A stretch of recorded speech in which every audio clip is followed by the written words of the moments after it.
나이가 들수록 참 이상한 일이 생깁니다.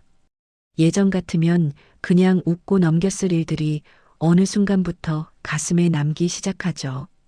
자식 한마디에 밤새 뒤척이고 오래된 친구와의 작은 의견 차이가 며칠씩 마음을 무겁게 만들기도 합니다. 분명 경험도 많고 세상 이치도 다 아는데 왜 감정은 더 복잡해지는 걸까요? 그런데 주변을 보면 참 신기한 분들이 계십니다. 나이는 비슷한데 어떤 상황에서도 평온함을 잃지 않는 분들이죠. 화가 날 법한 일에도 차분하게 대응하고 서운한 일에도 금방 마음을 추스릅니다. 그분들이 특별히 둔감해서일까요? 아니면 애초에 감정이 없는 걸까요? 절대 아닙니다. 오히려 그분들은 감정을 더 깊이 이해하고 그 감정을 다루는 방법을 알고 계신 겁니다. 감정을 잘 다스린다는 건 감정을 억누르는 게 아닙니다. 감정이 왜 생겼는지 알아차리고 그 감정에 휘둘리지 않으면서도 필요한 만큼만 표현하는 거죠. 이건 타고나는 능력이 아닙니다. 누구나 배울 수 있고 연습할 수 있는 기술입니다. 오늘은 감정을 잘 다스리는 사람들이 공통적으로 가진 특징들을 차근차근 살펴보려 합니다. 그분들이 어떤 생각으로 하루를 살아가는지, 어떤 습관들이 그 평온함을 만드는지 함께 알아보겠습니다. 이 이야기가 도움이 되신다면 구독과 좋아요로 함께 해주세요. 여러분의 건강한 삶을 응원합니다. 감정을 잘 다스리는 사람들의 첫 번째 특징은 아주 단순해 보입니다. 바로 자신이 지금 어떤 감정을 느끼고 있는지 정확히 안다는 거죠. 이게 뭐 그리 대단한 일이냐고 생각하실 수도 있습니다. 하지만 생각해 보세요. 우리는 보통 감정을 느낄 때 그 감정의 이름을 정확히 붙이지 않습니다. 그냥 기분이 나쁘다, 불편하다, 답답하다 정도로만 표현하죠. 그런데 감정을 잘 다스리는 분들은 다릅니다. 지금 내가 느끼는 이 감정이 화인지, 서운함인지, 실망인지, 아니면 두려움인지 구분합니다. 왜냐하면 감정의 이름을 정확히 알아야 그 감정을 제대로 다룰 수 있기 때문입니다. 예를 들어 볼까요? 자식이 명절에 집에 오지 않겠다고 연락했을 때 마음이 불편합니다. 이때 대부분은 그냥 화가 난다고만 생각하죠. 하지만 조금 더 깊이 들여다보면 그 감정은 화가 아닐 수 있습니다. 외로움일 수도 있고 서운함일 수도 있고 자식에게 소홀히 대접받는다는 섭섭함일 수도 있습니다. 감정의 이름이 달라지면 대응 방법도 완전히 달라집니다. 화라고 생각하면 따지고 싶어지지만 외로움이라고 알아차리면 다른 방법을 찾게 되죠. 친구에게 연락하거나 동네 모임에 나가거나 스스로를 돌보는 시간을 가질 수 있습니다.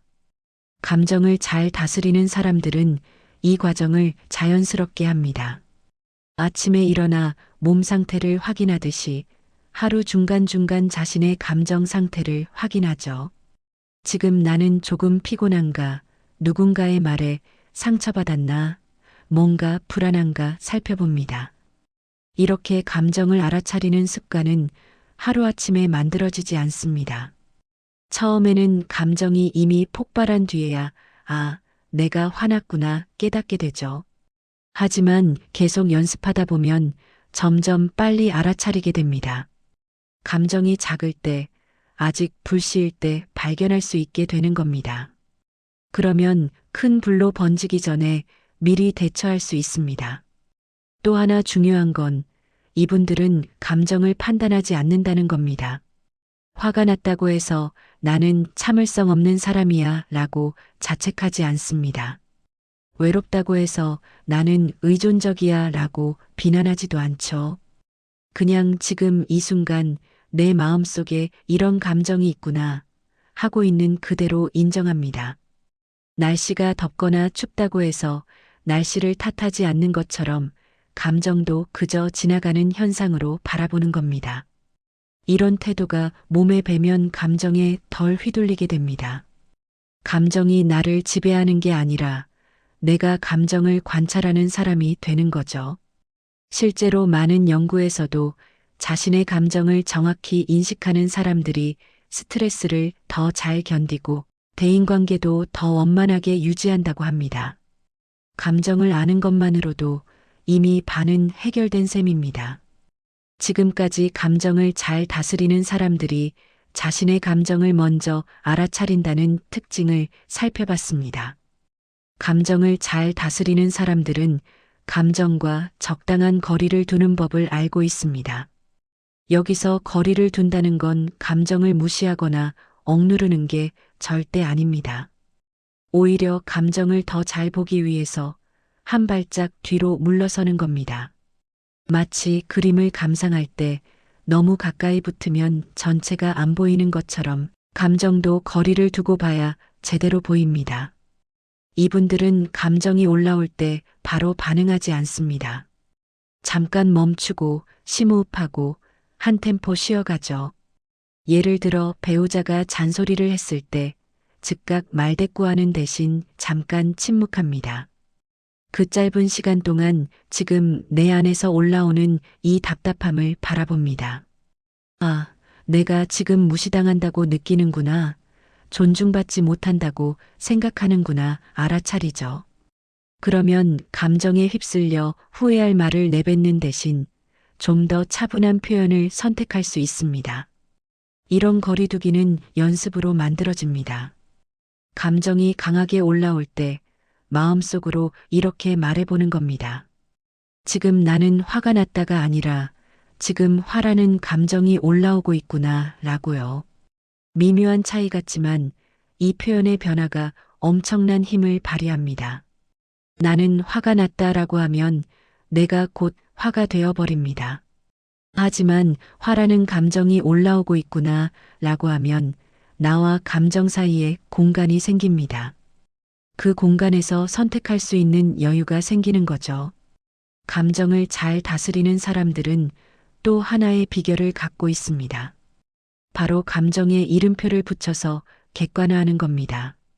아까 언급한 것처럼 감정의 정확한 이름을 아는 것도 중요하지만 그 감정을 마치 손님처럼 대하는 거죠. 아, 서운함이 찾아왔네. 또는 불안이 나를 찾아왔구나 하고 말입니다. 이렇게 하면 감정이 나를 완전히 지배하지 못합니다. 손님은 언젠가 떠나가니까요. 실제로 많은 분들이 이 방법을 쓰면서 놀라운 경험을 합니다.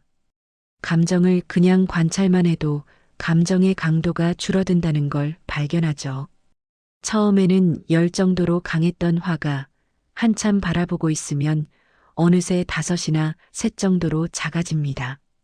감정은 관심을 받으면 커지고 적절히 인정받으면 스스로 사그라드는 성질이 있기 때문입니다.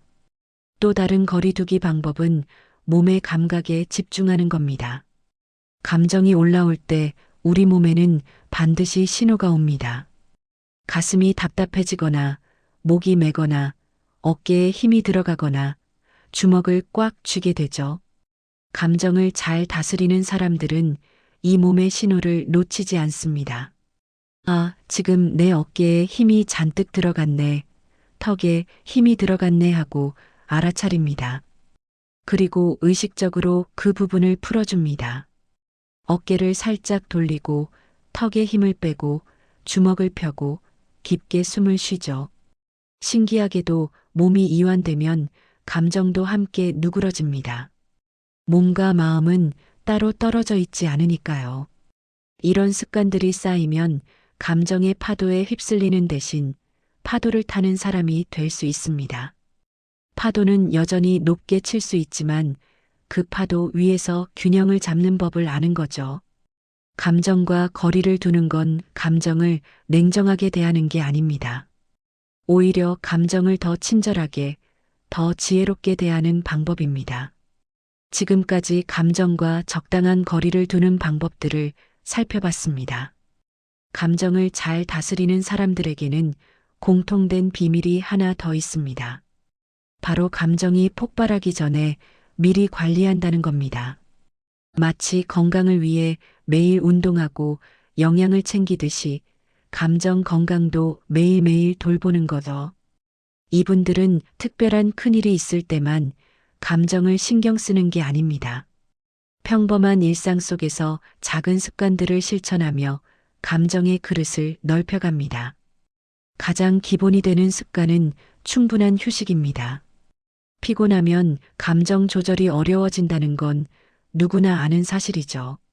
잠을 제대로 못 자면 사소한 일에도 짜증이 나고 평소 같으면 웃고 넘길 일에도 예민해집니다. 감정을 잘 다스리는 사람들은 이 사실을 너무나 잘 알기 때문에 수면을 최우선으로 챙깁니다. 밤 11시가 되면 아무리 재미있는 드라마가 있어도 텔레비전을 끕니다. 내일 아침 상쾌하게 일어나는 게 더 중요하다는 걸 아니까요. 또 하루 중간중간 쉬는 시간을 의식적으로 만듭니다. 오전에 집안일을 하고 오후에 잠깐 낮잠을 자거나 조용히 차 한 잔 마시는 시간을 갖죠. 이런 작은 휴식이 감정의 여유를 만들어줍니다. 두 번째로 중요한 습관은 규칙적인 신체 활동입니다. 몸을 움직이면 스트레스 호르몬이 줄어들고 기분을 좋게 하는 물질이 분비된다는 건 과학적으로도 증명된 사실입니다. 감정을 잘 다스리는 사람들은 거창한 운동을 하지 않아도 됩니다. 매일 30분 동네 한 바퀴 걷기, 아침마다 가볍게 스트레칭하기, 일주일에 두세 번 수영이나 요가 다니기 같은 것들이죠. 중요한 건 꾸준함입니다. 한 번에 2시간씩 하다가 지쳐서 그만두는 것보다 매일 20분씩이라도 계속하는 게 훨씬 효과적입니다. 몸이 가벼워지면 마음도 가벼워지고 그러면 감정도 한결 다루기 쉬워집니다. 세 번째 습관은 자신만의 감정 배출구를 갖는 겁니다. 아무리 감정을 잘 다스려도 쌓이는 건 어쩔 수 없습니다. 그래서 건강하게 감정을 풀어낼 방법이 필요하죠. 어떤 분은 일기를 씁니다. 하루를 정리하며 오늘 어떤 일이 있었고 어떤 감정을 느꼈는지 글로 적어내는 거죠. 글을 쓰다 보면 복잡했던 감정이 정리되고 마음이 한결 가벼워집니다. 어떤 분은 신뢰할 수 있는 친구와 정기적으로 만나 수다를 떱니다. 서로의 이야기를 들어주고 공감해주고 때로는 조언도 나누죠.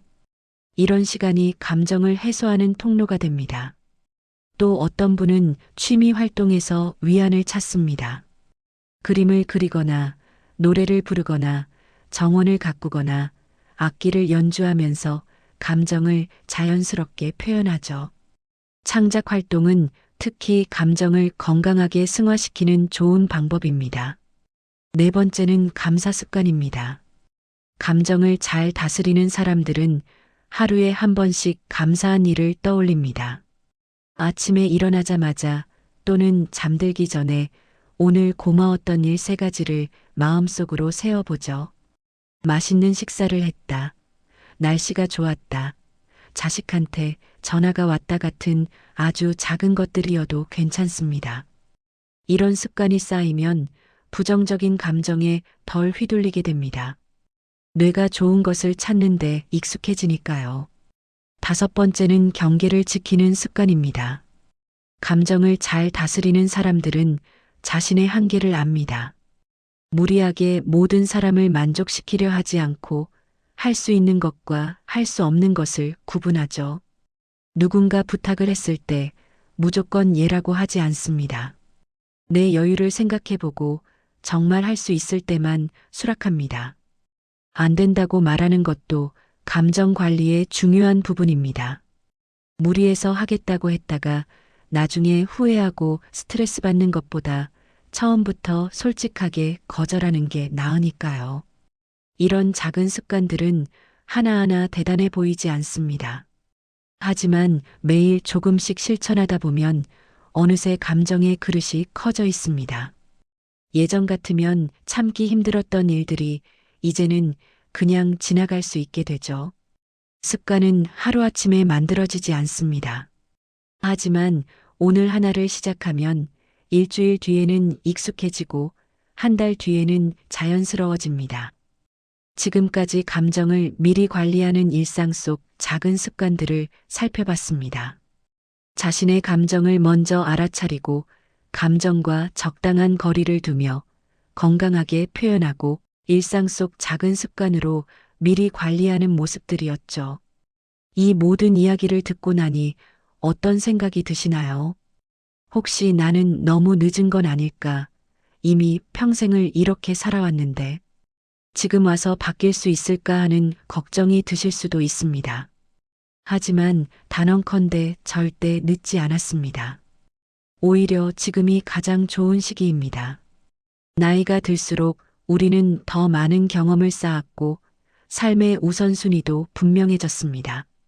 젊었을 때는 남들 눈치 보느라, 체면 지키느라 감정을 제대로 돌볼 여유가 없었죠. 하지만 지금은 다릅니다. 이제는 나를 위해 살아도 되는 시기입니다. 나의 감정을 소중히 여기고 나의 마음을 챙기는 게 이기적인 게 아니라 당연한 권리라는 걸 아는 나이죠. 감정을 잘 다스린다는 건 감정이 없는 사람이 되는 게 아닙니다. 오히려 감정을 더 풍부하게 느끼면서도 그 감정에 끌려다니지 않는 사람이 되는 겁니다. 화가 날 때 화를 느끼되 화 때문에 소중한 관계를 망치지 않는 사람. 슬플 때 슬픔을 충분히 느끼되 슬픔에 잠식되지 않는 사람. 기쁠 때 그 기쁨을 온전히 누리되 기쁨이 사라졌다고 절망하지 않는 사람. 그런 사람이 되는 겁니다. 오늘 이 이야기를 듣고 나서 당장 뭔가 해야 한다고 부담 가지실 필요는 없습니다. 완벽하게 할 필요도 없고 모든 걸 다 실천할 필요도 없습니다. 오늘 이야기 중에서 딱 하나만 골라보세요. 오늘 저녁 잠들기 전에 감사한 일 3가지를 떠올려 볼까? 내일 아침 산책을 30분만 해볼까? 오늘 배우자에게 고마움을 한번 표현해 볼까? 이렇게 작은 것 하나만 시작하면 됩니다. 그 하나가 익숙해지면 또 다른 하나를 더하면 되는 겁니다. 감정을 다스리는 건 평생의 여정입니다. 어느 날 갑자기 완성되는 게 아니라 매일매일 조금씩 나아지는 겁니다. 어제보다 오늘, 오늘보다 내일 조금 더 나은 사람이 되어가는 과정이죠. 그 과정에서 때로는 실수할 수도 있습니다. 감정에 휘둘려서 후회할 말을 할 수도 있고 참았어야 하는데 폭발할 수도 있습니다. 그럴 때 자책하지 마세요. 아, 내가 또 실패했구나가 아니라 이번에는 이렇게 반응했구나. 다음번엔 조금 다르게 해봐야겠다 하고 배우면 됩니다. 실수도 성장의 일부입니다. 감정을 잘 다스리는 삶은 우리에게 많은 선물을 줍니다. 먼저 관계가 좋아집니다. 가족과의 대화가 편해지고 친구들과의 만남이 즐거워지고 새로운 사람을 만날 때도 여유로워집니다. 감정을 잘 다루니까 갈등이 줄어들고 오해도 빨리 풀리고 서로를 더 잘 이해하게 되죠. 또 건강도 좋아집니다. 스트레스가 줄어들면 몸도 가벼워지고 잠도 잘 오고 식욕도 정상으로 돌아옵니다. 감정과 몸은 연결되어 있으니까요. 마음이 편안하면 몸도 편안해집니다. 무엇보다 스스로에게 더 친절해집니다. 감정을 잘 다스리게 되면 나 자신을 더 잘 이해하게 되고 나를 비난하는 대신 나를 돌보게 됩니다. 나도 충분히 잘하고 있구나. 나도 사랑받을 자격이 있구나 하는 자존감이 생기죠. 이런 변화들은 하루아침에 오지 않습니다. 하지만 분명히 옵니다. 매일 조금씩 연습하고 조금씩 의식하다 보면 어느새 달라진 자신을 발견하게 될 겁니다. 오늘 이 영상을 끝까지 보신 여러분은 이미 첫걸음을 내디뎠습니다. 나의 감정을 돌아보고 더 나은 방법을 찾으려는 마음 자체가 시작입니다. 그 마음을 잊지 마시고 오늘부터 하나씩 실천해 보시길 바랍니다. 여러분의 삶이 감정에 휘둘리지 않고 감정과 함께 평화롭게 살아가는 시간이 되기를 진심으로 응원합니다. 감정을 잘 다스리는 것은 특별한 사람들만의 능력이 아닙니다. 연습하고 노력하는 모든 사람이 가질 수 있는 기술입니다.